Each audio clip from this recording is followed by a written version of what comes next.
We've got a pretty shocking clip to show you. So if you're feeling fragile, feel free to turn away now. Those MPs who drank the Kool-Aid and got rid of Boris Johnson are already asking themselves the question, who next? And I'm afraid that the lack of cohesion, the infighting, and occasionally the sheer stupidity from those who think we could have removed a sitting Prime Minister who secured a higher percentage of the vote share than Tony Blair did in 1997, just 3 short years ago, that they could do that and the public would let us get away with it. I'm afraid it's this behaviour that I now have to just remove myself from.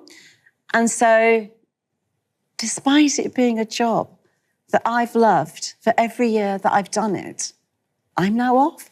My gosh, I just said it out loud. There's no going back now. Wow. So, guys, did you expect that? She's struggling to hold back the tears. So am I.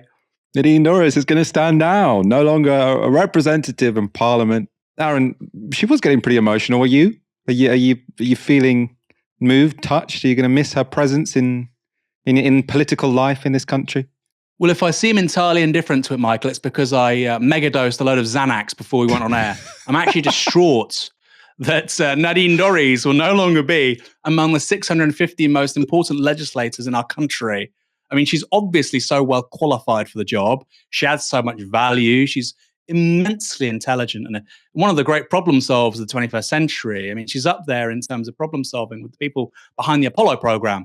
No, people like her shouldn't really be in politics, ideally. She's not, like I say, a great problem solver. She's a kind of influencer / celebrity / pundit, which is sadly where a lot of politicians are going, right? And that's not just the Conservatives. A lot of politicians now think their job is punditry. And actually, no, it's 2 things. It's representing the interests of your constituents, but it's also participating within a national process where you solve the big problems of your day. Okay? So those are on energy, on housing, geopolitics, obviously, in the last 18 months, a bunch of things. Climate transition. So, no, she shouldn't have been in Parliament in the first place, and frankly, we can't get rid of her quickly enough. Have to say though, Michael, I know you're a big fan, as is Ash, because, okay, I've talked about some of her downsides, the fact she's an inadequate legislator, but she's entertaining.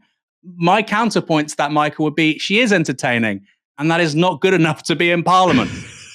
No, you are right, Aaron. For my sins, I do have a little bit of a soft spot for Nadine Dorries. Of course, not her politics, her policies, but she just speaks like a camp icon. She's a bit ridiculous, she's entertaining, and in honour of her, we couldn't end this segment without showing some of her best bits. I'm sure there are lots of Prime Ministers who've received fixed penalty notices for lots of things. Speeding? No. It's a fixed penalty notice. I've certainly had to. So I'll hold my hands up to them. Sorry, I didn't have fixed penalty notices for Partygate. They were for speeding. I have Netflix, but there are 4 other people who can use my Netflix accounts in different parts of the country. Just learn something. So I think they're going to probably change their model.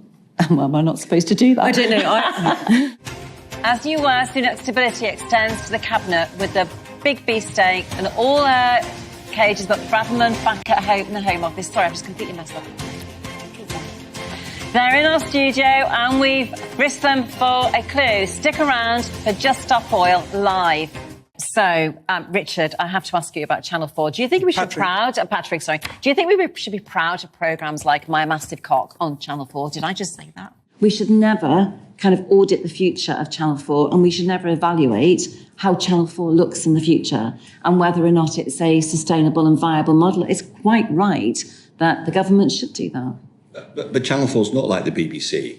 It's not in receipt of licence fee money. It makes its money from commercial operations. And so, although it's, but there is nothing so ex as an ex-MP, particularly an ex-MP who has been in government and just in the party of opposition. No one wants to know what you have to say. No one wants to hear you, especially not the people stood next to you in the job centre queue. Farewell, Nadine, farewell. You should never have been as close to power as you were. You should never have been culture secretary threatening to vandalize one of our country's greatest cultural institutions. But you did have some good lines.